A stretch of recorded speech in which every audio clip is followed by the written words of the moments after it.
हम आज डिस्कस कर रहे हैं एक naive classification algorithm which is called naive Bayes classifier. और naive Bayes classifier Bayesian theorem के ऊपर बेस करता है। नाइव बेस क्लासिफायर को नाइव इसलिए कहते हैं क्योंकि ये दो एजम्पशंस लेता है। उनमें से एक एजम्पशन ये है कि तमाम फीचर प्रोबेबिलिटीज़ इंडिपेंडेंट होती हैं, यानी तमाम फीचर्स एक दूसरे से इंडिपेंडेंट हैं। So which is very naive, real life के अंदर ऐसे नहीं होता। और दूसरी जो प्रोबेबिलिटी है वो ये है कि फीचर्स की प्रायर प्रोबेबिलिटी को कंसीडर नहीं करता। तो अभी हम थोड़ी देर में देखते हैं इसका क्या मतलब है। तो इन दो अजम्पशंस की वजह से ये इसको हम नाइव बेस क्लासिफायर कहते हैं।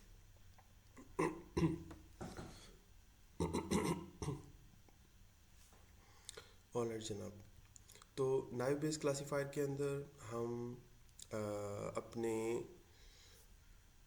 फीचर्स की प्रोबेबिलिटीज़ को, कंडीशनल प्रोबेबिलिटीज़ को कंप्यूट करते हैं। यहाँ पे x फीचर्स को शो कर रहा है यानी डेटा को, और c क्लासेस को शो कर रहा है। तो आप जानते हैं लास्ट क्लास में हमने देखा था कि ये सिंबल कंडीशन को शो करता है। तो probability of x given a particular class, यानी अगर बाइनरी क्लास है तो पॉजिटिव क्लास के साथ x की प्रोबेबिलिटी या नेगेटिव क्लास के साथ x की प्रोबेबिलिटी। और आपको पता है कि x जो एक सिंगल एग्जांपल है उसके मल्टीपल फीचर्स हो सकते हैं। जब उसके मल्टीपल फीचर्स होंगे इसका मतलब है कि हम हर फीचर के लिए प्रोबेबिलिटी कंप्यूट कर रहे होंगे गिवन द पर्टिकुलर क्लास। चूँकि हमने यहाँ पे एजम्पशन ली है कंडीशनल इंडिपेंडेंस की, तो इस कंडीशनल इंडिपेंडेंस की एजम्पशन के साथ ये जो सारी की सारी प्रोबेबिलिटीज़ हैं, ये सारी प्रोबेबिलिटीज़ कुछ इस तरीके से कंप्यूट होंगी। यानी probability of first feature given a particular class into the probability of second feature given a particular class, और इसी तरह बाकी तमाम फीचर्स की प्रोबेबिलिटीज़ भी कंप्यूट होंगी। और इनकी प्रोबेबिलिटी इंडिपेंडेंटली कंप्यूट होंगी क्योंकि हमने एज्यूम किया है कि ये तमाम फीचर्स आपस में इंडिपेंडेंट हैं। However they are depending upon a particular class, जैसे सी।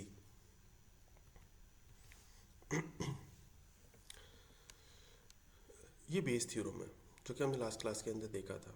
इस बेस थ्योरम के अंदर सबसे पहले हमारे पास जो चीज़ हम कंप्यूट कर रहे हैं वो किसी क्लास की प्रोबेबिलिटी कंप्यूट कर रहे हैं किसी एक टेस्ट एग्जांपल के लिए। So whenever a test example is given we compute the probability of the class. This is called posterior probability, और ये हमारा गोल है जो कि हमने अचीव करना है। अगर मेरे पास दो क्लासेस हैं, क्लास 1 और क्लास 2, या पॉजिटिव क्लास या नेगेटिव क्लास, तो मैं पॉजिटिव क्लास के लिए भी given a single example probability compute करूँगा और नेगेटिव क्लास के लिए भी ये प्रोबेबिलिटी कंप्यूट करूँगा। बेस थ्योरम के बाकी एलिमेंट्स के अंदर ये एलिमेंट जिसमें आप किसी एक एग्जांपल की प्रोबेबिलिटी कंप्यूट करते हैं गिवन अ पर्टिकुलर क्लास, या डेटा सेट की प्रोबेबिलिटी कंप्यूट करते हैं गिवन अ पर्टिकुलर क्लास, इसे कहते हैं लाइक्लीहुड। दूसरा एलिमेंट है क्लास प्रायर प्रोबेबिलिटी जो कि क्लास की प्रोबेबिलिटी बता रहा होता है। और तीसरा है प्रेडिक्टेड प्रायर प्रोबेबिलिटी, या चूँकि x हमारे पास पैरामीटर्स के तौर पे भी इस्तेमाल होता है या वेरिएबल्स के तौर पे भी इस्तेमाल होता है, तो इन वेरिएबल्स की या डेटा की प्रायर प्रोबेबिलिटी। हम नाइव बेस क्लासिफिकेशन के अंदर ना सिर्फ कंडीशनल इंडिपेंडेंस को ले रहे होते हैं, जैसे कि यहाँ हम देख रहे हैं इस x की जगह पे, दूसरी चीज़ हम इस प्रायर प्रोबेबिलिटी को भी कंसीडर नहीं कर रहे होते। प्रायर प्रोबेबिलिटी को कंसीडर ना करने की वजह ये है कि ये प्रायर प्रोबेबिलिटी तमाम क्लासेस के लिए यकसां होगी। क्योंकि तमाम क्लासेस के लिए यकसां है, इसका मतलब है कि सेम नंबर अगर डिवाइड करेगा तो इससे फ़र्क नहीं पड़ेगा, कंप्यूटेशन के अंदर कोई फ़र्क नहीं पड़ेगा, तो हम इसको रिमूव कर देते हैं। तो अब हमारे पास जो फार्मूला निकलता है वो है पोस्टीरियर प्रोबेबिलिटी, जो कि हमारा अल्टीमेट गोल है। हम क्लास की प्रोबेबिलिटी कंप्यूट करना चाह रहे होते हैं, और क्लास की प्रोबेबिलिटी कंप्यूट होती है दिस इज़ लाइक्लीहुड, जो कि हमने ऊपर देखा था। और यहाँ पे क्लास की प्रायर प्रोबेबिलिटी है। तो इन एलिमेंट्स की कंप्यूटेशन के बाद हमारे पास पोस्टीरियर प्रोबेबिलिटी निकल आती है। मैंने आपसे कहा था कि ये जो पोस्टीरियर प्रोबेबिलिटी है यानी क्लास की प्रोबेबिलिटी, ये पोस्टीरियर प्रोबेबिलिटी आपने हर क्लास के लिए निकालनी है। इसका मतलब है कि कई क्लासेस के लिए अगर मल्टी क्लास क्लासिफिकेशन प्रॉब्लम है तो कई क्लासेस के लिए निकलेगी। अगर बाइनरी क्लासिफिकेशन प्रॉब्लम है तो दो क्लासेस के लिए आपको ये वैल्यूज़ कंप्यूट करनी पड़ेगी। तो इन दो क्लासेस के लिए बाइनरी क्लासिफिकेशन के सिलसिले में या मल्टीपल क्लासेस के लिए मल्टी क्लासिफिकेशन के सिलसिले में जब हमारे पास ये वैल्यूज़ आएंगी तो फिर हमने आर्ग मैक्स यूज़ करना है और हम ये देखना चाह रहे होंगे कि ये पोस्टीरियर प्रोबेबिलिटी किस क्लास के लिए ज़्यादा आती है। तो जिस क्लास के लिए ज़्यादा आती है हम कहेंगे कि ये एग्जाम्पल एक्स टेस्ट एग्जाम्पल उस क्लास से बिलोंग करती है जिसके लिए ये प्रोबेबिलिटी ज़्यादा आई है। तो तमाम प्रोबेबिलिटीज़ निकालने के बाद हमें ज़ाहिर है फिर इनको कंपेयर करना पड़ेगा और फिर जिस क्लास के लिए प्रोबेबिलिटी ज़्यादा निकलेगी एक्स उसी क्लास से बिलोंग करेगा। और तो ये अल्टीमेट गोल है हमारा और हम देख चुके हैं कि हम इसके लिए बेस थ्योरम इस्तेमाल करेंगे और साथ साथ हम डिनोमिनेटर को ड्रॉप कर देंगे क्योंकि डिनोमिनेटर को ड्रॉप करने से हमारी इस कंप्यूटेशन के ऊपर कोई फ़र्क नहीं रह पड़ेगा। जो वैल्यू ऊपर मैक्सिमम होगी वो डिवीज़न के बाद भी मैक्सिमम रहेगी, डिवीज़न के बगैर भी रहेगी। तो पोस्टीरियर प्रोबेबिलिटी हमारे पास इस डिवीज़न के बगैर भी ठीक कैलकुलेट हो सकती है।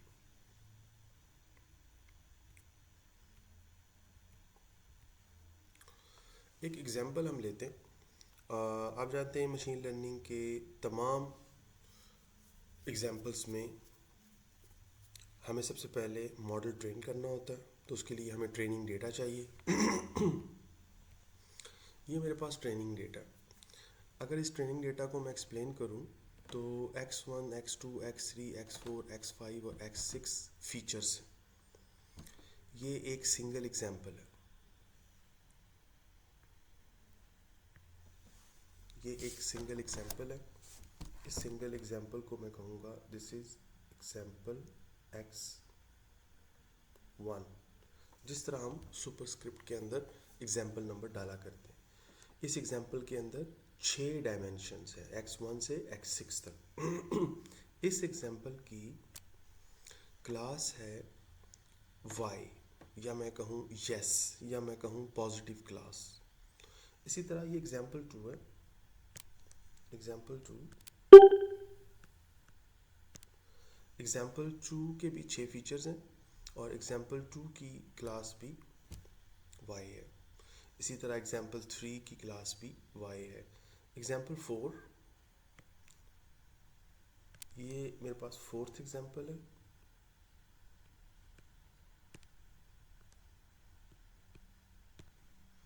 ये मेरे पास फिफ्थ एग्जाम्पल है और ये मेरे पास सिक्स्थ एग्जाम्पल है।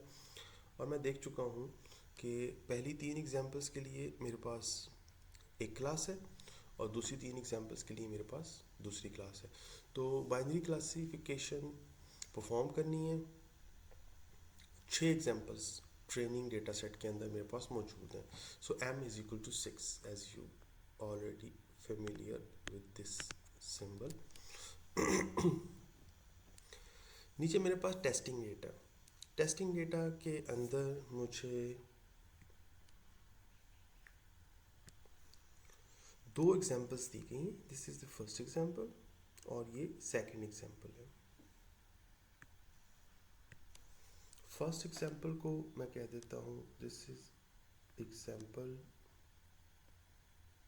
T1 and this is example T2। जिस तरह ट्रेनिंग एग्जाम्पल के अंदर हर एग्जाम्पल 6 फीचर्स पे मुश्तमिल थी, बिल्कुल इसी तरह टेस्ट एग्जाम्पल के अंदर भी हर एग्जाम्पल 6 फीचर्स पे मुश्तमिल है।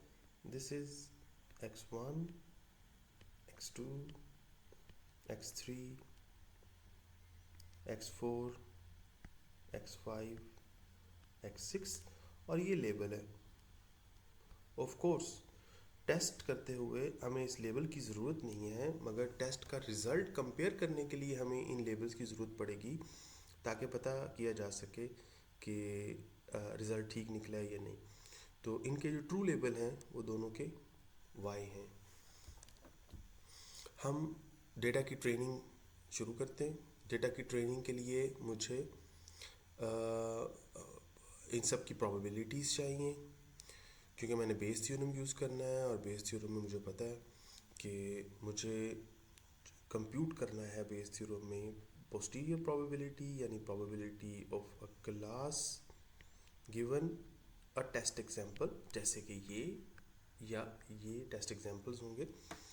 और ये निकलेगी कैसे, इसके लिए मुझे चाहिए होगी लाइक्लीहुड। दिस इज़ लाइक्लीहुड, ये लाइक्लीहुड और ये क्लास की प्रोबेबिलिटी है। लाइक्लीहुड हमारे पास ट्रेनिंग एग्जांपल्स हैं। ट्रेनिंग एग्जांपल्स 6 फीचर्स के ऊपर मुश्तमिल है।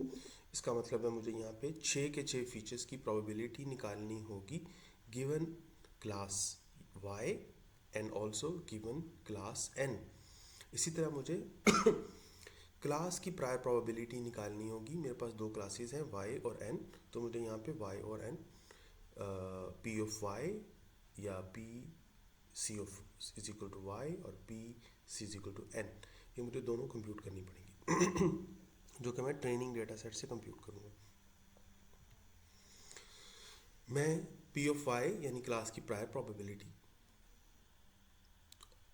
पहली क्लास के लिए और दूसरी क्लास के लिए कंप्यूट कर लूँगा। ये कंप्यूटेशन कैसे होगी?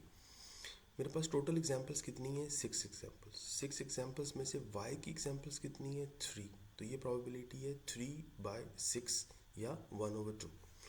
तो 1/2 इसके लिए आ जाएगा और 1/2 n के लिए भी आ जाएगा। इसी तरह मैं इसको लिख भी लेता हूँ। This is 1/2 and this is also 1/2। दूसरी चीज़ है मेरे पास प्रोबेबिलिटी। अब मैंने कंप्यूट करनी है लाइक्लीहुड के लिए। लाइक्लीहुड के लिए प्रोबेबिलिटी कंप्यूट करने के लिए चूँकि मेरे पास 6 फीचर्स हैं, तो मुझे हर फीचर की अलहदा कंप्यूट करनी पड़ेगी probability with respect to a particular class. अब ये जो फीचर्स हैं, इन फीचर्स की आगे दो वैल्यूज़ हैं, यानी 1 या 0। तो मुझे प्रोबेबिलिटी कंप्यूट करनी है इन दोनों वैल्यूज़ के लिए। यानी मुझे प्रोबेबिलिटी कंप्यूट करनी है इन 6 फीचर्स में से पहला फीचर x1। x1 के लिए x1 की वैल्यू 1 या 0 हो सकती है। तो x1 की वैल्यू 1 के लिए और x1 की वैल्यू 0 के लिए गिवन y मुझे प्रोबेबिलिटी कंप्यूट करनी है। तो और बिल्कुल ऐसे ही x1 की वैल्यू 1 के लिए और x1 की वैल्यू 0 के लिए गिवन n सेकंड क्लास की प्रोबेबिलिटी कंप्यूट करनी है। इसका मतलब है कि एक सिंगल फीचर की प्रोबेबिलिटीज़ जो मैंने कंप्यूट करनी है वो इस सिंगल फीचर की तमाम पॉसिबल वैल्यूज़ गिवन तमाम पॉसिबल क्लासेस, इसके लिए मुझे कंप्यूट करनी है। तो पॉसिबल वैल्यूज़ 2 हैं और पॉसिबल क्लासेस भी 2 हैं, तो मुझे 4 वैल्यूज़ कंप्यूट करनी पड़ेंगी इसके लिए। और ये 4 वैल्यूज़ कैसे कंप्यूट होंगी ज़रा देखिए। हम 1 या 2 फीचर्स के लिए कंप्यूट करते हैं और बाकियों के लिए हमें आसानी हो जाएगी कंप्यूटेशन के अंदर। अब ज़रा देखिए x1 की वैल्यू x1 की वैल्यू 1 गिवन y। जब गिवन y कह दिया, इसका मतलब है कि मुझे इन 3 एग्जांपल्स में से वैल्यूज़ देखनी है। x1 की वैल्यू 1 कितनी दफ़ा आई है इस सबसेट के अंदर? 2 दफ़ा आई है। 1 2, टोटल कितनी वैल्यूज़ थी? 3। इसका मतलब है मेरे पास ये जो प्रोबेबिलिटी है ये आई है 2/3।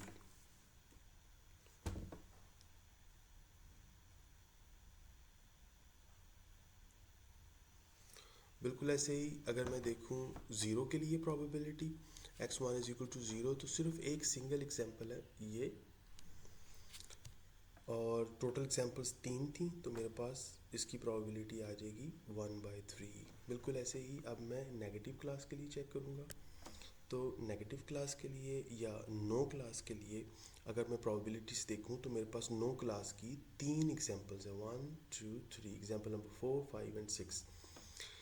x1 is equal to 1, x this is x1 is equal to 1 सिर्फ एक दफ़ा आया है टोटल 3 एग्जांपल्स में से, तो इसकी प्रोबेबिलिटी बनेगी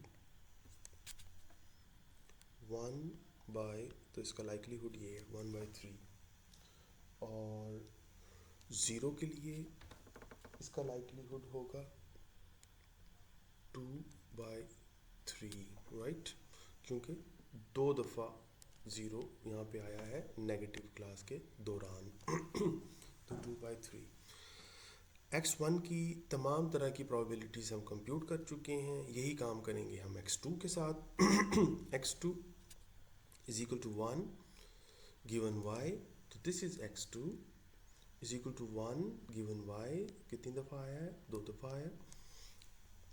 इसका मतलब है कि इसकी प्रोबेबिलिटी या इसका काउंट 2 है, टोटल है 3। और इसी तरह हम कंप्यूट करेंगे x2 इज इक्वल टू 0, ये कितनी दफ़ा आया जनाब, 1 दफ़ा आया, और टोटल है 3। इसी तरह हम आ जाएंगे x2 is equal to 1 given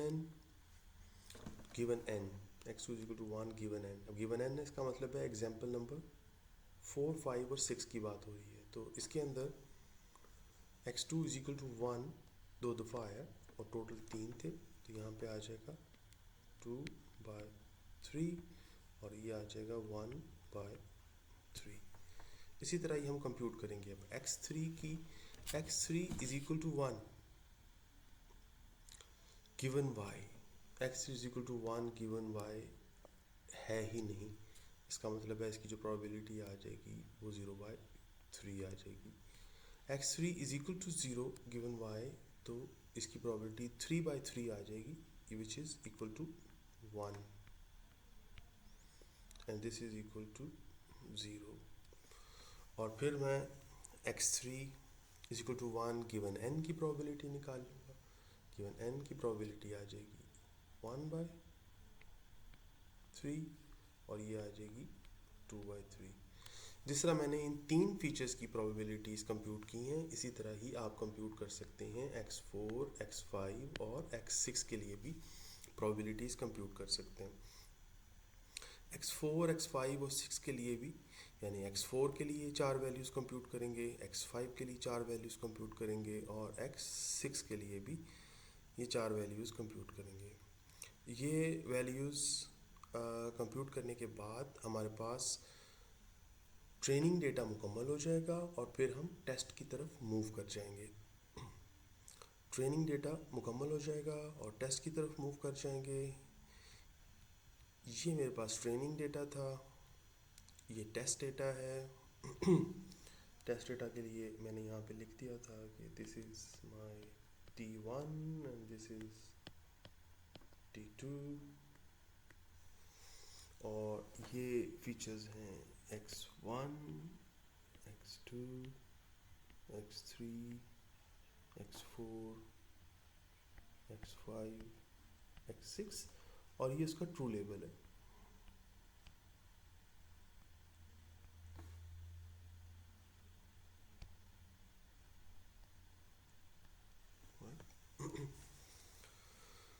और हमने कंप्यूट करना है ये, इससे हमें मिलेगी पोस्टीरियर प्रोबेबिलिटी, क्लास की probability of a class given T1 और T2, वो हमें ऐसे मिलेगी। तो ये प्रोबेबिलिटीज़ जो हमने लास्ट स्लाइड के ऊपर कंप्यूट की थी वो यहाँ पे ऑलरेडी कंप्यूट हुई भी हैं, आप उसको मैच कर सकते हैं। जैसे x3 की प्रोबेबिलिटीज़, x4 की प्रोबेबिलिटीज़, x5 के लिए और x6 के लिए, ये वो प्रोबेबिलिटीज़ हैं जो हमने कंप्यूट कर ली। अब ट्रेनिंग ख़त्म होने के बाद अगला काम है टेस्ट का। टेस्ट एग्जाम्पल के लिए मैं इनमें से पहली एग्जांपल चूज़ कर लेता हूँ T1, और T1 के ऊपर मैं फिर टेस्टिंग करता हूँ।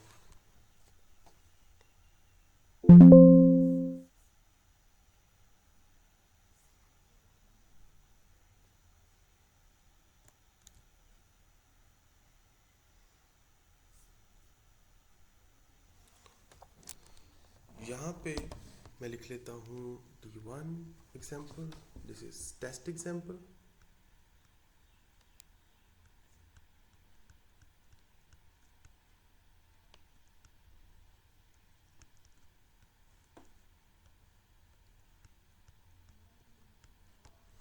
सो दिस इज T1, और T1 एग्जांपल क्या थी? T1 एग्जांपल थी 1 1 0 0 0 1, और इसका ट्रू लेबल था y। जैसे मैं आपको बता चुका हूँ, this is x1 x2 x3 x4 x5 और x6। अब हम इनके लिए कंप्यूट करेंगे। इस T1 के लिए बेसिकली मैं करना क्या चाह रहा हूँ, मैं ये कंप्यूट करना चाह रहा हूँ अब पोस्टीरियर प्रोबेबिलिटी, यानी मैं कह रहा हूँ कि मेरे पास मुझे क्लास की प्रोबेबिलिटी चाहिए, class is equal to y के लिए गिवन T1। ये मुझे कैसे मिलेगी? ये मुझे मिलेगी कुछ यूँ, probability of data set given c is equal to y into probability of c is equal to y। ये मुझे कुछ यूँ मिलेगी प्रोबेबिलिटीज़, और यहाँ मुझे पता है कि 6 फीचर्स हैं, तो मुझे 6 के 6 फीचर्स के लिए ये प्रोबेबिलिटी निकालनी पड़ेगी। तो 6 के 6 फीचर्स के लिए प्रोबेबिलिटी निकाल लूँगा, यानी मैं प्रोबेबिलिटी निकालूँगा T1 के लिए। बेसिकली यहाँ जो प्रोबेबिलिटी मैंने निकालनी है वो इस डेटा के लिए निकालनी है, तो मैं निकालूँगा x1 की किस वैल्यू के लिए? 1 के लिए given c is equal to y, given y multiply by x2, x2 की किस वैल्यू के लिए? इस वैल्यू के लिए जो टेस्ट एग्जांपल में आई है, गिवन y। भाई y क्यों? y इसलिए कि हम इस वक्त y के लिए चेक कर रहे हैं, मल्टीप्लाइड बाय x3 की इस वैल्यू के लिए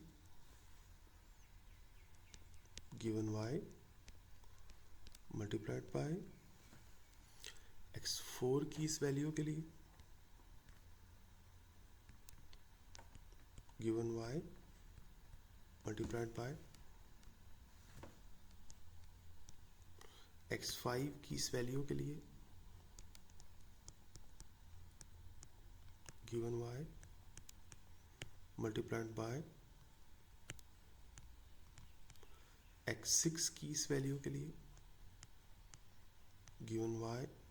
ओके, अब हमने लाइक्लीहुड मुकम्मल कर लिया। अब क्लास प्रायर प्रोबेबिलिटी आ गई। क्लास प्रायर प्रोबेबिलिटी ये प्रोबेबिलिटी ऑफ y इटसेल्फ या c is equal to y, एक ही बात है। ओके, ये वैल्यूज़ अब हमने प्लग इन करनी है। सारी की वैल्यू, सारी की सारी वैल्यूज़ हमारे पास कहाँ से आएंगी? पिछली स्लाइड से।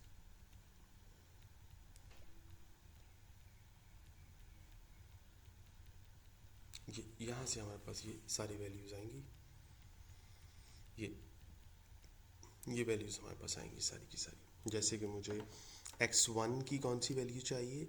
x1 is equal to 1 given y। x2 की कौन सी वैल्यू चाहिए? x2 is equal to 1 given y। इसी तरह मुझे x3 is equal to 0 given y। इसी तरह मुझे x4 is equal to 0 given y। इसी तरह मुझे चाहिए x5 is equal to 0 given y। इसी तरह मुझे चाहिए x6 is equal to 1 given y, तो मुझे ये वाली वैल्यूज चाहिए।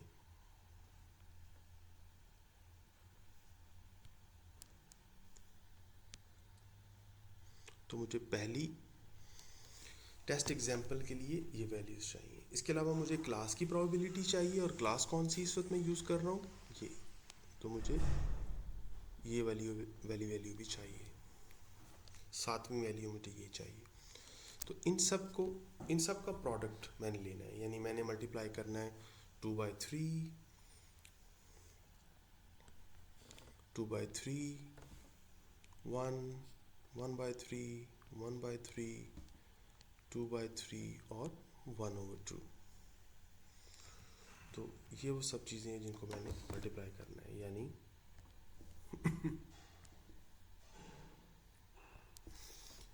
मैंने मल्टीप्लाई करना है 2/3 जो यहाँ से आया है मेरे पास, मल्टीप्लाइड बाय 2/3 जो यहाँ से आया,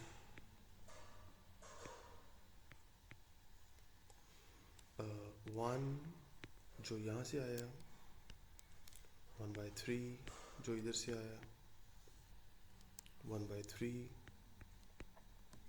जो इधर से आया, और 2/3 जो P6 से आया, इनटू क्लास की प्रोबेबिलिटी है 1/2। तो मुझे इन सब वैल्यूज़ को मल्टीप्लाई करना है। अगर इन सब वैल्यूज़ को मल्टीप्लाई करें और आप मुझे ज़रा करके बताएं कि क्या वैल्यू आती है इन सब को मल्टीप्लाई करने से, प्लीज़ 1 मिनट लीजिए।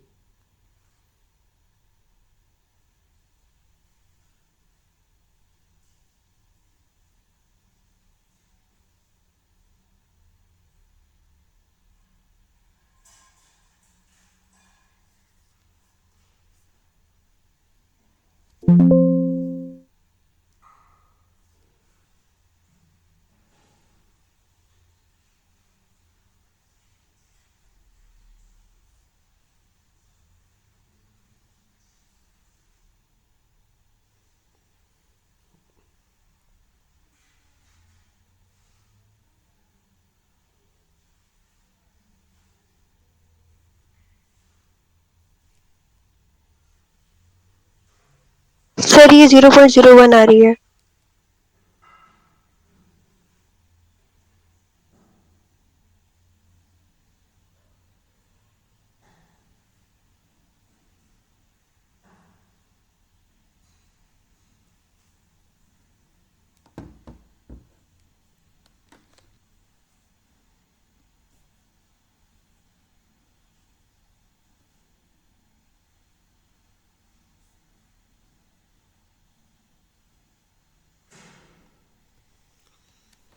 जी, तो ये वैल्यू क्या आई, 0.01। 01 और भी आगे होगा,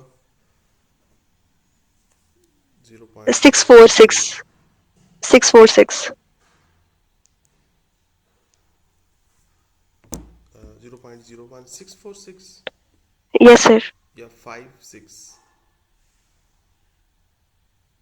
सर यही आ रही है 0.01646। ओके, ऐसे कर लेते हैं, ठीक है। ओके, तो ये वैल्यू मेरे पास आ गई, इसको मैं सेव कर लूँगा, क्योंकि ये आंसर नहीं है। आंसर उस वक्त निकलेगा जब मैं probability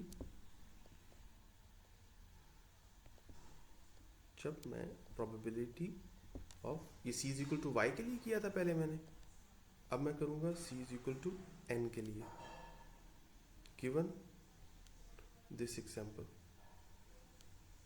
c is equal to n के लिए। और जो मैं वैल्यूज़ कंप्यूट करूँगा वो अब n के लिए कंप्यूट करूँगा, यानी प्रोबेबिलिटी पहला क्या है, x1, तो मैं लिखूँगा x1 is equal to 1 because this is 1, given पहले मैं y कर रहा था, अब मैं करूँगा n, multiplied by probability of x2 is equal to 1 given n, multiplied by probability of x3 is equal to 0 given n, multiplied by probability x4 is equal to 0 given n multiplied by probability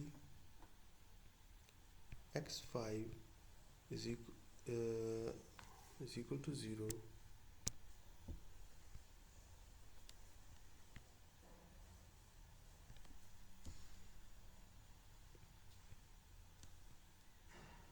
given n multiplied by probability x6 is equal to 1 given n multiplied by probability, पहले y की ले रहे थे, अब हम लेंगे c is equal to n which is also n by 2 1 by 2. तो अब ये काम करना है हमने, यानी अब अगर मैं पिछली स्लाइड पे जाऊँ,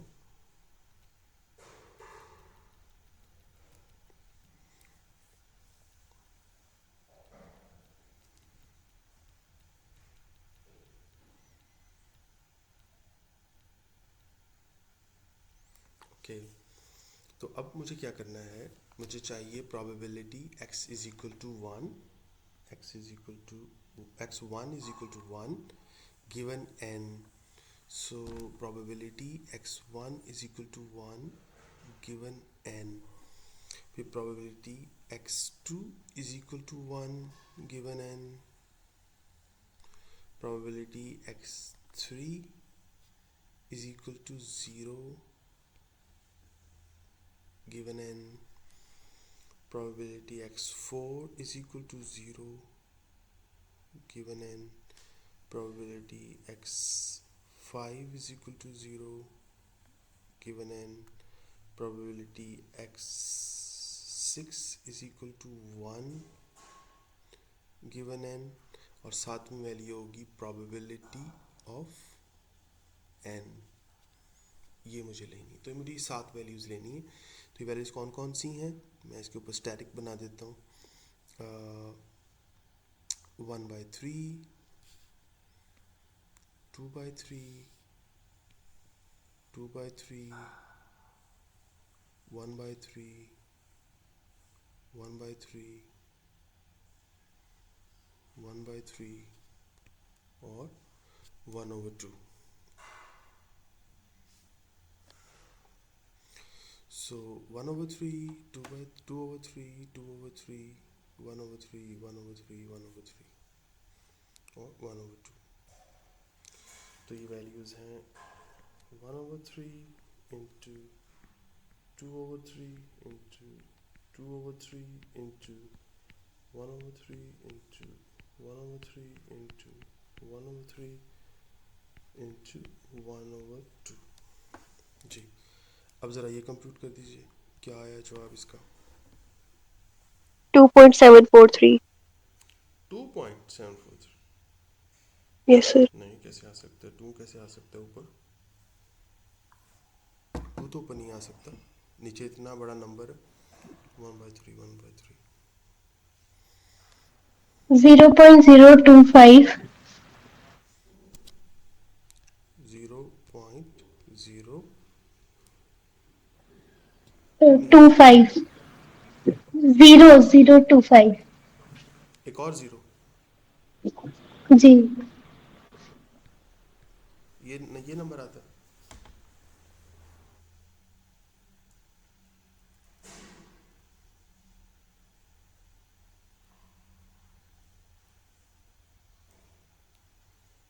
जी बताइए, यही नंबर आया.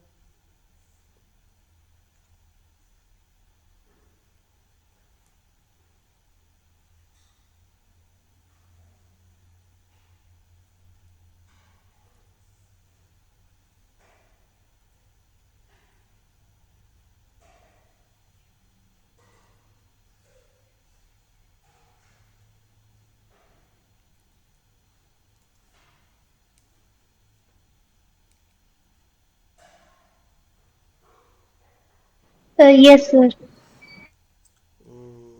ये नंबर नहीं आता 0.000852.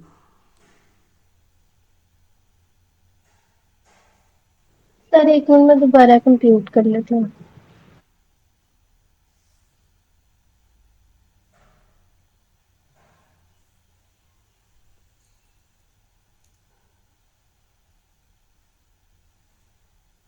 नहीं, ये नंबर आता है जो आपने बताया वही है, ठीक है। तो अब ये दो नंबर मेरे पास आए हैं। अब आप मुझे बताएं मैंने क्या करना है। मैंने इन दोनों को कंपेयर करना है। बाइनरी क्लासिफिकेशन थी, मुझे इन दोनों को कंपेयर करना है। एक मेरे पास नंबर ये आया, दूसरा मेरे पास नंबर ये आया। कौन सा नंबर बड़ा है? पहला नंबर बड़ा है। इसका मतलब ये है कि इस एग्जाम्पल का, ये जो T1 है, इस एग्जाम्पल का की प्रिडिक्टेड, इसकी प्रिडिक्टेड प्रोबेबिलिटी, इसकी प्रिडिक्टेड क्लास y है, क्योंकि इसकी प्रोबेबिलिटी ज़्यादा आ रही है। तो ये क्लास y है और इसकी एक्चुअल क्लास भी क्या थी? y। इसका मतलब ये है कि हमारा आंसर ठीक आ गया और हमारा ट्रेनिंग डेटा भी बिल्कुल ठीक था। तो इससे हमें ये पता चला कि हमारा आंसर ठीक है और ट्रेनिंग डेटा भी बिल्कुल ठीक है। अब हम चलते हैं सेकंड एग्जाम्पल की तरफ।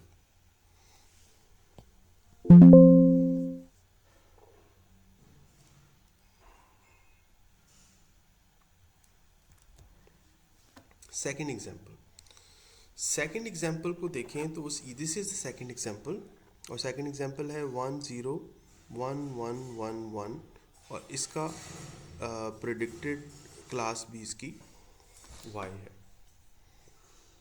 Okay, so second example which is T2,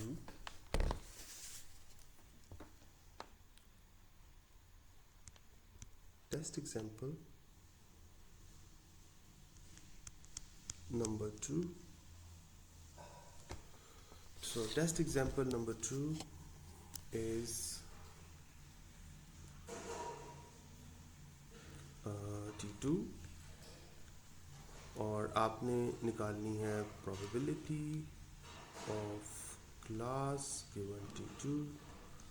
और ये कैसे निकालेंगे आप? अब हमारे पास जो एग्जाम्पल है वो है 1 0 1 1 1 1 और इसका भी प्रिडिक्टेड आंसर है y। तो ये हम निकालेंगे probability of x1 is equal to 1 because of this one, given y because of c is equal to y। इस y के लिए पहले कर रहे हैं, और multiplied by probability of x2 is equal to 0 given y into probability of x3 is equal to 1 given y into probability of x4 is equal to 1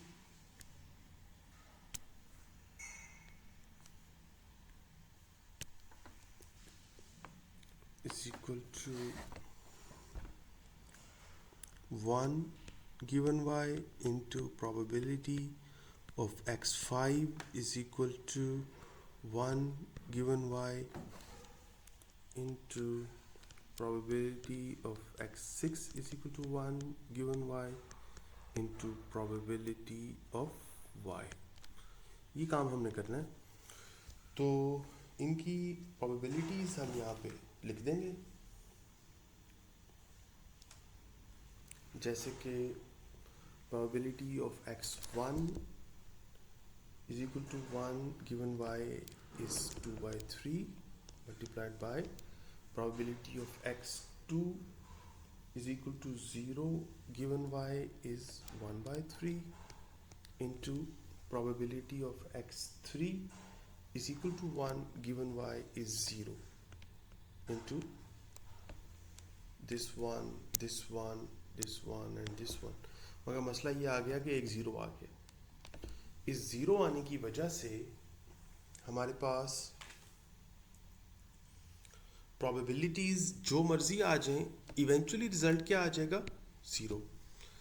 इसका जवाब ज़ीरो आ जाएगा, और इसका जवाब ज़ीरो आने के बाद जब मैं निकालूंगा probability of c is equal to n given test example number 2, मैं यहाँ पे निकाल रहा था, ऊपर मैं निकाल रहा था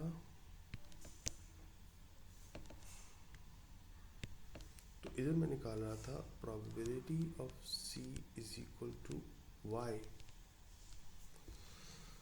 तो इसका जवाब कुछ भी आ जाए, जितना मर्जी छोटा क्यों ना आ जाए, 0.00000001, बेशक ये क्यों ना आ जाए, ये विन कर जाएगा क्योंकि इसकी प्रोबेबिलिटी बहरहाल 0 से ज़्यादा है। मगर हम देख चुके हैं कि पहली एग्जांपल के लिए हमारा डेटा सेट बिल्कुल सही ट्रेन हुआ था और पहली एग्जांपल के लिए हमारे पास रिजल्ट भी बिल्कुल ठीक आया था। अब हुआ सिर्फ ये है कि हमारे पास एक प्रोबेबिलिटी 0 आ गई। उस प्रोबेबिलिटी की वजह से मेरे पास ओवरऑल जवाब ज़ीरो आ जाएगा, भले यहाँ पे कितने ही बड़े नंबर क्यों ना हो, जवाब ज़ीरो आ जाएगा। तो ज़ीरो प्रोबेबिलिटी प्रॉब्लम एक ऐसा प्रॉब्लम है जिसको हमें सॉल्व करना चाहिए, और ये प्रॉब्लम बाज़ात नाइव बेस क्लासिफिकेशन में भी और ऐसी तमाम की तमाम कैलकुलेशन जहाँ पे प्रोबेबिलिटीज़ इस्तेमाल होती हैं वहाँ पे ये प्रॉब्लम आ जाता है। तो this is called zero probability problem. Zero probability problem को सॉल्व करने के लिए हमारे पास कुछ मेथड्स हैं। उनमें से एक मेथड हम डिस्कस करेंगे अपनी क्लास के अंदर, और वो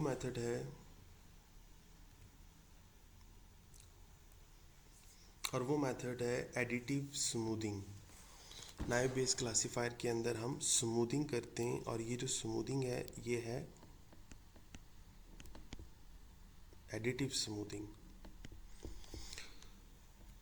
हम इसको स्मूथ करेंगे। इस स्मूथिंग के लिए जो टेक्निक इस्तेमाल होती है उसे कहते हैं Laplace smoothing. Laplace smoothing zero probability problem को सॉल्व करती है और इसको लिडस्टोन स्मूथिंग भी कहते हैं जनरली।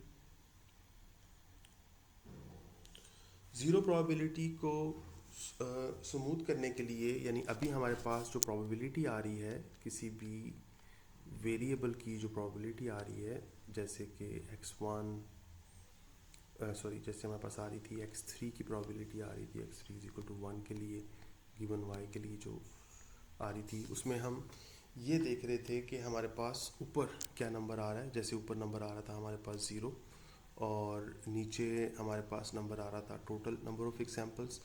ऊपर हमारे पास आ रहा है कि x3 इज इक्वल टू 1, यानी जो पॉजिटिव, इस कंडीशन को, अगर ये कंडीशन पॉजिटिव हो जाती है, वो कितनी आई हैं हमारे पास एग्जाम्पल्स, तो कोई भी नहीं आई। और टोटल नंबर ऑफ एग्जाम्पल यानी गिवन y के लिए कितनी कंडीशन आ रही, एग्जाम्पल्स ट्रू हो रही हैं, तो वो 3 थी, नीचे 3 आ गई, और इस वजह से हमारे पास जवाब 0 आ गया। तो यहाँ पे हम क्या करते हैं, यहाँ पे हम इस पॉजिटिव नंबर के अंदर जो ऊपर हमारे पास पॉजिटिव नंबर ऑफ एग्जाम्पल्स आ रही होती हैं which is 0 in our case, इसके अंदर हम स्मूथिंग फैक्टर ऐड कर देते हैं। स्मूथिंग फैक्टर अल्फा से रिप्रेजेंट किया जाता है, this is called smoothing factor.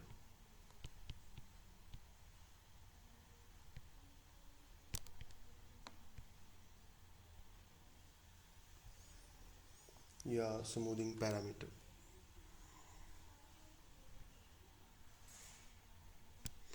So this is smoothing parameter, इसको हम अल्फा से प्रेजेंट करते हैं, और नीचे भी हम अल्फा को ऐड कर देते हैं, मगर इसके साथ एक नंबर मल्टीप्लाई करते हैं। दिस नंबर इज कॉल्ड के, और के की डिफरेंट इंटरप्रिटेशंस हैं। एक के की इंटरप्रिटेशन है कि ये नंबर ऑफ डायमेंशन को शो करता है,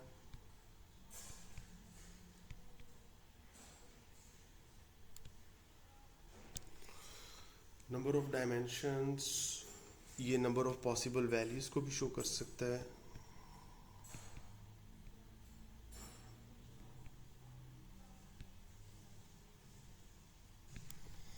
नंबर ऑफ पॉसिबल वैल्यूज को भी शो कर सकता है। मतलब नंबर ऑफ डायमेंशन इस डेटा सेट के अंदर 6 हैं हमारे पास, और नंबर ऑफ पॉसिबल वैल्यूज़ हैं 2। तो मैं इस एग्जांपल को सिंपल रखने के लिए नंबर ऑफ पॉसिबल वैल्यूज़ के साथ इस के को शो कर देता हूँ, और मैं इसकी कंप्यूटेशन कुछ यूँ करता हूँ कि अगर मेरे पास 0 प्रोबेबिलिटी आती है तो उसके अंदर मैं कोई एक स्मूथिंग फैक्टर ऐड कर दूँगा। ये स्मूथिंग फैक्टर जो मैं इसके अंदर ऐड कर रहा हूँ, ये कोई भी एक पॉजिटिव नंबर हो सकता है। जैसे कि मैं इसकी वैल्यू ले लूँ 1 + 1, तो ये नीचे हो जाएगा 3 plus number of possible values कितनी है मेरे पास 2, यानी 0 और 1 हर एक की पॉसिबल वैल्यूज़ हैं, 3 + 2, तो ये मेरे पास प्रोबेबिलिटी आ जाएगी 1/5। तो 0 की जगह मेरे पास जो प्रोबेबिलिटी आ जाएगी वो आ जाएगी 1/5 स्मूथिंग फैक्टर ऐड करने के बाद। तो मैं ज़ीरो प्रोबेबिलिटी प्रॉब्लम से बहरहाल बच जाऊंगा इस केस के अंदर।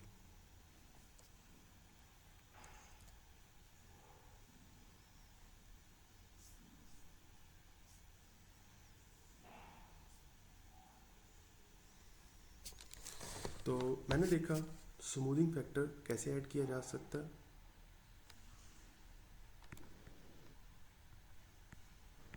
सर, जी, पिछली स्लाइड में आपने वो के की क्या वैल्यू रखी थी?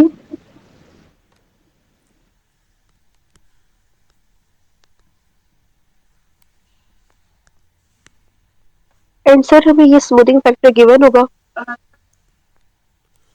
जी, हम उसी वही डिस्कशन हम करने लगे हैं। सबसे पहले तो किसी ने सवाल ये पूछा है कि के की क्या वैल्यू थी, तो के की वैल्यू मैंने 2 अज्यूम की थी, 2। तो स्मूथिंग फैक्टर कितना है? 1। ठीक है, इस वजह से मेरे पास जवाब आ गया 1/5। ऊपर 1 रह गया ये वाला स्मूथिंग फैक्टर की वजह से, स्मूथिंग पैरामीटर की वजह से, और नीचे मेरे पास आ गया 5। तो के की वैल्यू मैंने 2 अज्यूम की थी। उसकी वजह यह है कि हर एक्स पैरामीटर की 2 पॉसिबल वैल्यूज़ हैं, तो मैंने उस एजम्पशन के तहत 2 इसकी वैल्यू मैंने अज्यूम कर ली थी। स्मूथिंग फैक्टर रखना क्या है, सेकंड क्वेश्चन आपका ये। ओके, मेरे पास जो पॉसिबल वैल्यूज़ आई हैं यहाँ, वो कुछ यूँ हैं। मैं लेता हूँ अल्फ़ा की value 1, alpha is 1 smoothing parameter. और मेरे पास जो पॉसिबल वैल्यूज़ आई थी वो कौन कौन सी थी अब तक की? 0 आ रही थी, 0/3। मेरे पास वैल्यू आ रही थी 1/3। मेरे पास वैल्यू आ रही थी 2/3। और मेरे पास वैल्यू आ रही थी 3/3। यही था ना, अगर मैं आपको याद करूँ तो। ये जो पॉसिबल वैल्यूज़ मेरे पास यहाँ आ रही हैं इस जगह पर,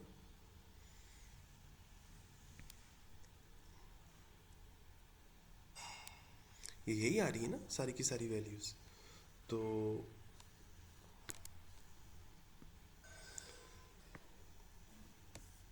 तो स्मूथिंग फैक्टर अप्लाई करने के बाद ये सारी प्रोबेबिलिटीज़ कैसे चेंज हो जाएंगी ये हम देखने लगे।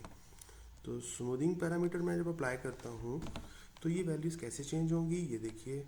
स्मूथिंग पैरामीटर है 1, तो ये बन जाएगा 0 + 1, नीचे था 3 प्लस के की वैल्यू है 2 इंटू 1, इट वुड बिकम 1/5। तो जो प्रोबेबिलिटी पहले 0 थी वो कन्वर्ट हो जाएगी 1/5 में। अल्फ़ा की वैल्यू 1 रखी है हमने। जो प्रोबेबिलिटी 1/3 थी, 0 से ज़रा सा ऊपर, वो क्या बन जाएगी? 0 + 1, सॉरी ये ऑलरेडी 1 था, 1 + 1, 3 + 2 इंटू 1, ये बन जाएगी 2/5। और जो ऑलरेडी 2 थी वो क्या बन जाएगी? वो बन जाएगी 3/5। और जो ऑलरेडी 1 थी, हाईएस्ट प्रोबेबिलिटी थी, वो बन जाएगी 4/5। ओके, अब मैं आपको बताना ये चाह रहा हूँ कि जब मैं अल्फ़ा की वैल्यू, स्मूथिंग पैरामीटर की वैल्यू 1 रखता हूँ तो मेरे पास लोएस्ट प्रोबेबिलिटी 1.5 की सूरत में आ जाती है, थोड़ी सी उससे ज़्यादा 2/5, 3/5 और 4/5 की सूरत में मेरे पास ये प्रोबेबिलिटी आ जाती हैं। जो लोएस्ट थी और जो हाईएस्ट थी, उन दोनों के दरमियान फ़र्क बाकी रहता है। और फ़ायदा सिर्फ ये होता है कि अब हम 0 की बजाय 1/5 को कंसीडर कर रहे होंगे, which is very low probability, but it will save our computation. हमारी पूरी की पूरी इक्वेशन 0 नहीं होगी, 1/5 हो जाएगी, 1/5 से मल्टीप्लाई हो जाएगी।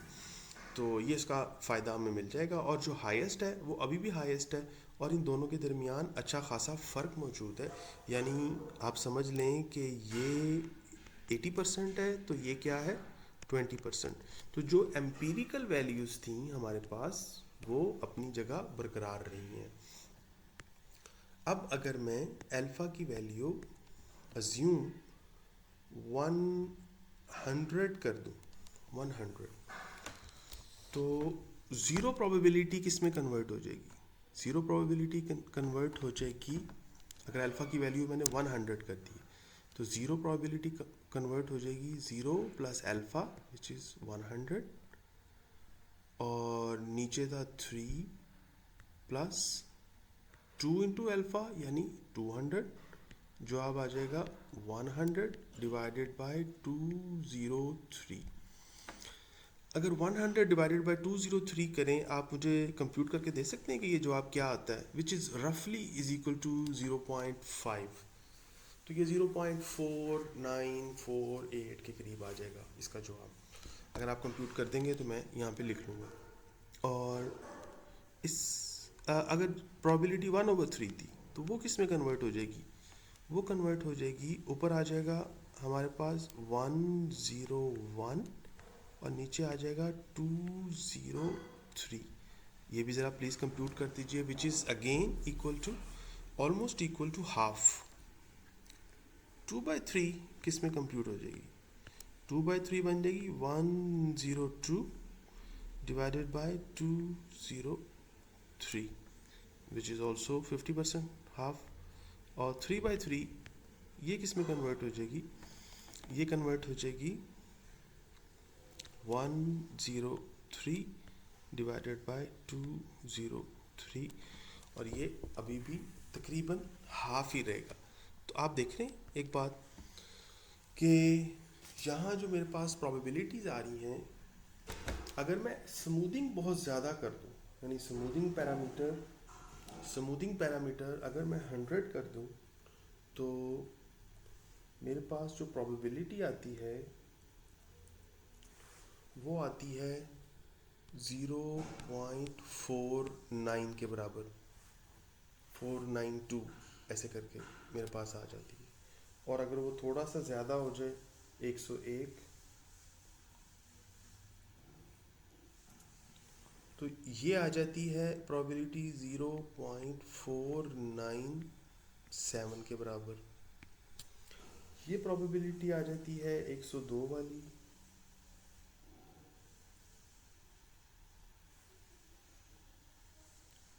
ज़ीरो पॉइंट 502 के बराबर।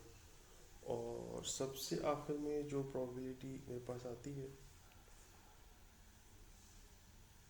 वो आ जाती है 0.507 के बराबर। तो स्मूथिंग अगर आप बहुत ज़्यादा कर देंगे तो जो डिफरेंसेस हैं वो स्मूथ हो जाएंगे। आप समझ रहे हैं ये बात? तो डिफरेंसेस स्मूथ हो जाएंगे। अब आप ये देखिए कि इसके और इसके दरमियान ऑलमोस्ट 0.15 का फ़र्क रह गया। बहुत कम फ़र्क यहाँ पे हम इन दोनों के दरमियान बाकी है। 0.015 का फ़र्क रह गया इन दोनों के दरमियान, और 0.015 का फ़र्क इन दोनों के दरमियान बाकी रह गया। जबकि यहाँ इन दोनों के दरमियान जो फ़र्क आ रहा था वो 80-20% का फ़र्क आ रहा था। तो इससे हमें पता क्या चला कि अगर स्मूथिंग फैक्टर आपने कम रखा है, जैसे कि मैंने 1 रख दिया, तो फिर इनके दरमियान जो एक्चुअल फ़र्क है, एम्पीरिकल डिफरेंसेस हैं, वो बरकरार रहते हैं। तो हम ये कहते हैं कि अगर स्मूथिंग फैक्टर स्मॉल होगा तो हमारे पास जो डेटा की डिस्ट्रीब्यूशन आएगी वो असल में एम्पीरिकल डिस्ट्रीब्यूशन होगी।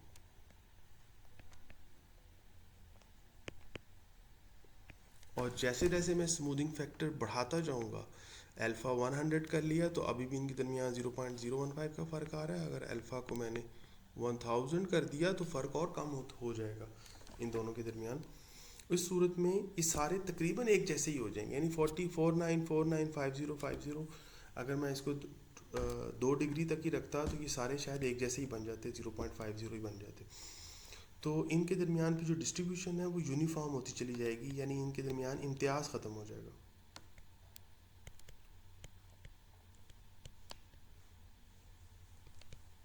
Uniform distribution.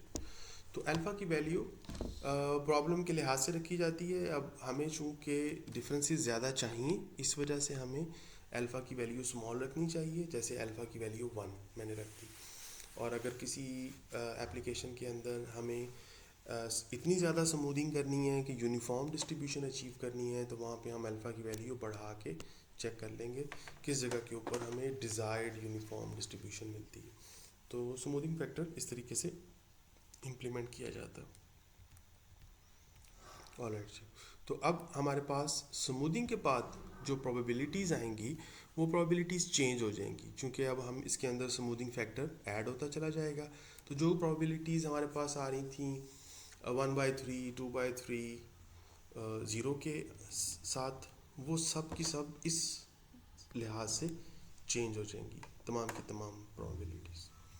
और अब जो मेरे पास प्रोबेबिलिटीज़ आएंगी वो कुछ कंप्यूट करने के बाद, या आप ख़ुद से प्लीज़ कंप्यूट करके देखिएगा, तो कंप्यूट करने के बाद जो प्रोबेबिलिटीज़ आएंगी वो कुछ न्यू होंगी। यानी क्लासेस की प्रोबेबिलिटी तो सेम रहेंगी, इनके अंदर हम स्मूथिंग नहीं करेंगे, मगर स्मूथिंग हम करेंगे डेटा की प्रोबेबिलिटीज़ के दरमियान। तो वो देखें, जो 2/3 आ रही थी वो 3/5 बन गई, जो 0 आ रही थी वो 1/5 बन गई, जो 1 आ रही थी वो 4/5 बन गई, राइट। जो 1/3 आ रही थी वो 2/5 बन गई। तो ये प्रोबेबिलिटीज़ ट्रांसफॉर्म हो गई हैं, hence they still contain the differences, the required differences जो हमें चाहिए थे इनकी एम्पिरिकल डिस्ट्रीब्यूशन के लिहाज से, वो अभी भी इनके दरमियान बाकी हैं। तो अब जब आप T2 को कंप्यूट करेंगे, उस सूरत में हमारे पास रिज़ल्ट ज़ीरो नहीं आएगा, बल्कि हमारे पास कोई एक नॉन ज़ीरो वैल्यू आएगी, और वो नॉन ज़ीरो वैल्यू आप y के लिए भी कंप्यूट करेंगे, वो नॉन ज़ीरो वैल्यू आप n के लिए भी कंप्यूट करेंगे, और फिर आप कंपेयर करेंगे कि y के लिए पोस्टीरियर प्रोबेबिलिटी क्या आती है, n के लिए पोस्टीरियर प्रोबेबिलिटी क्या आती है। और मैं अज्यूम करता हूँ चूँकि ट्रेनिंग हमने ठीक की है, हमारे पास जो एक्चुअल क्लास है वो भी y है, तो प्रिडिक्टेड क्लास भी उम्मीद है y ही निकलेगी ये सारी कंप्यूटेशन के बाद भी। मगर ये आपका टास्क है, ये आप खुद से करके देखिएगा कि क्या प्रिडिक्टेड क्लास y निकलती है या नहीं। ऑलराइट जी, इसके बाद आपके लिए एक प्रोग्रामिंग एग्जाम्पल असाइनमेंट है, और प्रोग्रामिंग असाइनमेंट के लिए आपने नाइव बेस क्लासिफिकेशन इस्तेमाल करनी है। बिल्कुल ऐसे ही नाइव बेस क्लासिफिकेशन के लिए आपको करना क्या पड़ता है, ट्रेनिंग डेटा के लिए आपको ये लाइकलीहुड कंप्यूट करना पड़ता है। चूँकि यहाँ आपके पास 6 फीचर्स थे, इसलिए लाइकलीहुड के अंदर और 6 फीचर्स थे और हर फीचर की 2 पॉसिबल वैल्यूज़ थी। इस वजह से आपको यहाँ 24 प्रोबेबिलिटीज़ कंप्यूट करनी पड़ी हैं, यानी हर पैरामीटर के लिए 4 कंप्यूटेशन आपको रिक्वायर्ड थी। तो 24 प्रोबेबिलिटीज़ आपको यहाँ कंप्यूट करनी पड़ी, और क्लासेस 2 थी तो 2 ये, तो टोटल 26 वैल्यूज़ आपको कंप्यूट करनी पड़ी। 26 वैल्यूज़ कंप्यूट करने के बाद अब आप टेस्ट डेटा के लिए ये काम कर सकते थे। सबसे पहले तो मैं ये रिकमेंड करूँगा कि आप इसी एग्जाम्पल को numpy के थ्रू पाइथन के अंदर कंप्यूट करें और मुझे बताएं, मुझे बल्कि सेंड करें ये एग्जाम्पल। मैं इसके लिए इस प्रोग्रामिंग असाइनमेंट के लिए गूगल क्लासरूम के ऊपर एक लिंक भी क्रिएट कर दूंगा जहाँ पे आप इसको अपलोड कर सकते हैं। तो सबसे पहले तो आप इसी को ही सॉल्व करें, प्रोग्रामिंग को ही, और मैंने कुछ स्क्रीनशॉट्स इसके दे दिए कि आप किस तरीके से नाइव बेस्ड क्लासीफायर ख़ुद से कंप्यूट कर सकते हैं।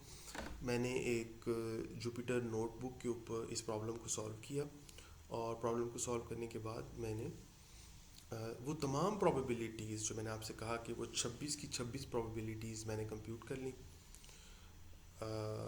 वो 26 प्रोबेबिलिटीज़ मेरे पास डिफरेंट नम्पाई अरेज के अंदर आ गई, और जब वो प्रोबेबिलिटीज़ कंप्यूट हो गई तो फिर मैंने टेस्ट डेटा के ऊपर उन्हीं प्रोबेबिलिटीज़ को यूज़ करके प्रेडिक्टेड क्लासेस भी फाइंड कर ली। तो टेस्ट डेटा के लिए मैंने प्रेडिक्टेड क्लासेस भी फाइंड कर ली इन प्रोबेबिलिटीज़ को कंप्यूट करने के बाद।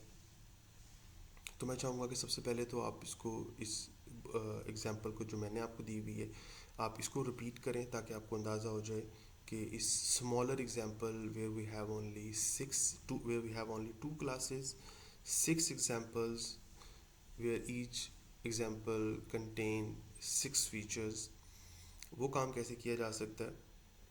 उसके बाद आप थोड़ी सी बड़ी एग्जाम्पल के ऊपर आ जाएं। Okay, so this is how I computed.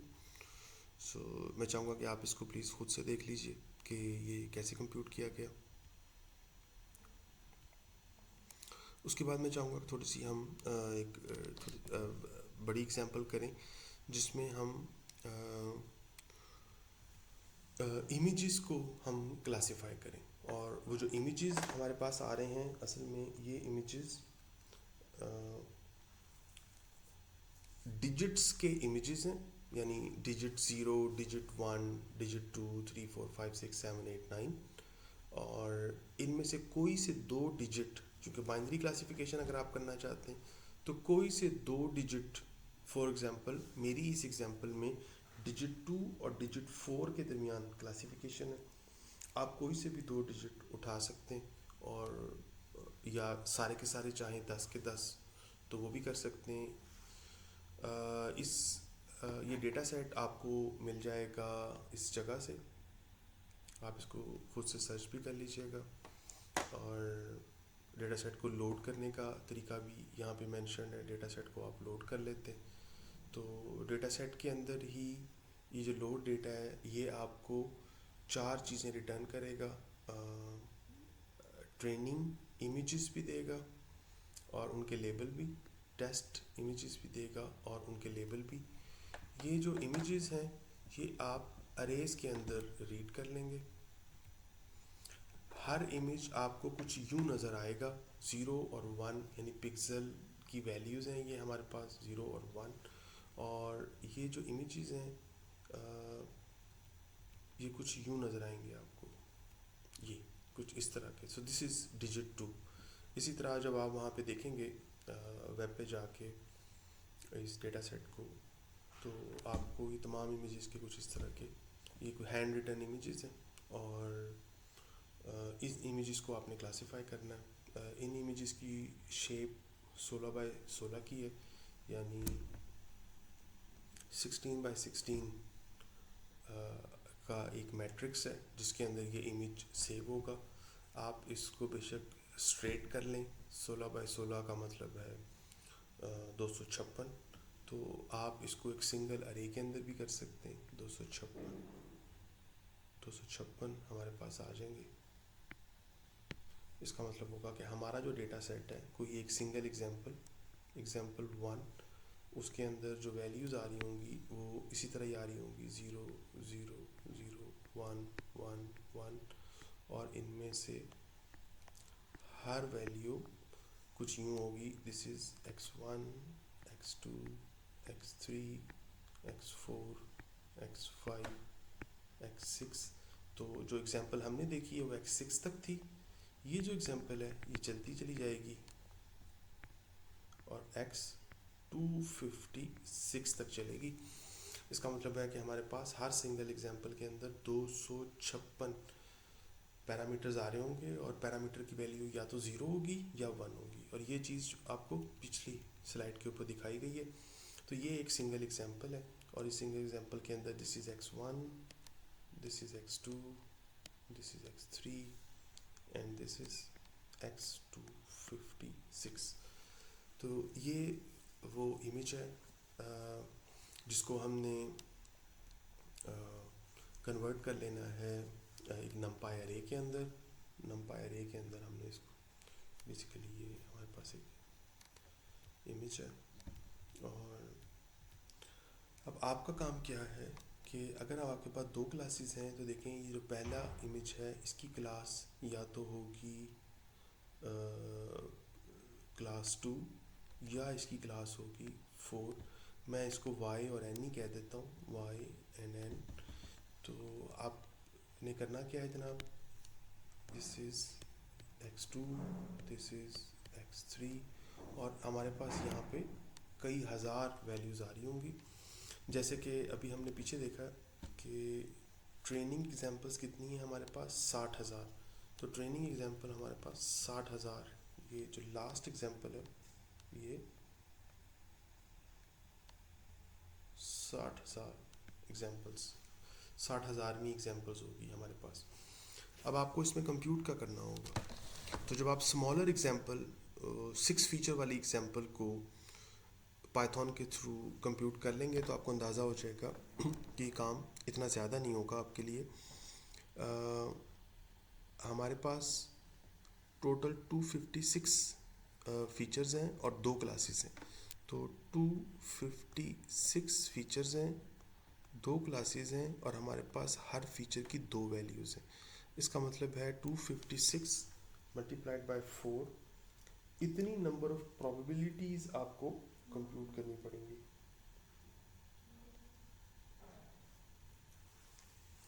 तो ये मेरे पास बन जाएगा 1024 प्रोबेबिलिटीज़ आपको कंप्यूट करनी पड़ेंगी। 2 प्रोबेबिलिटीज़ आपको चाहिए होंगी क्लासेस के लिए, तो 1026 ये वो नंबर ऑफ कंप्यूटेशंस हैं जो आपको करनी पड़ेगी। और जब ये आपके पास आ जाएंगी तो उसके बाद आपने आपके पास ये तो था ट्रेनिंग के लिए, उसके बाद आ जाएगा आपके पास टेस्ट डेटा। तो टेस्ट डेटा आपके पास है 10,000 और उनके ट्रू लेवल भी मौजूद हैं हमारे पास। तो इसमें इन 10 के 10,000 मैट्रिसेस के लिए या 10 की 10,000 एग्जाम्पल्स के लिए आपको इनका प्रिडिक्टेड लेवल फाइंड करना है।